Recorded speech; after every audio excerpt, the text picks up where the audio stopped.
বাংলাদেশ সেনাবাহিনীর কমিশন পাওয়া কর্মকর্তারা নির্বাহী ম্যাজিস্ট্রেটের দায়িত্ব পেয়েছেন।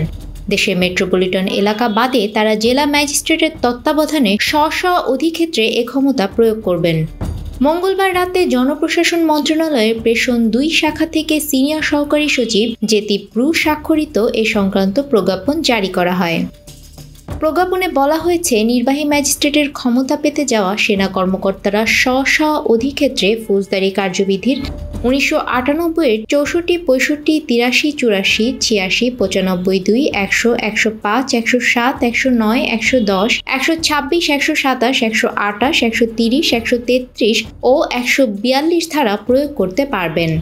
আর ফৌজদারি কার্যবিধির ১৮৯৮-এর ১৭(১) ধারা মোতাবেক ক্ষমতাপ্রাপ্ত এই এক্সিকিউটিভ ম্যাজিস্ট্রেটরা সংশ্লিষ্ট জেলা ম্যাজিস্ট্রেটের তত্ত্বাবধানে দায়িত্ব পালন করবেন বলে প্রজ্ঞাপনে উল্লেখ করা হয়েছে।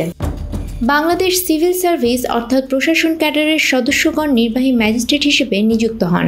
এই কর্মকর্তাগণ নিজ অধিক্ষেত্রে ব্যাপক প্রশাসনিক ক্ষমতা ও সীমিত বিচারিক ক্ষমতার অধিকারী। একই রকম দায়িত্ব পাওয়ায় কমিশন পাওয়া সেনা কর্মকর্তারাও ২ মাসের জন্য নির্বাহী ম্যাজিস্ট্রেটের মতো ক্ষমতার অধিকারী হলেন। নিউজ ডেস্ক, আমাদের সময়।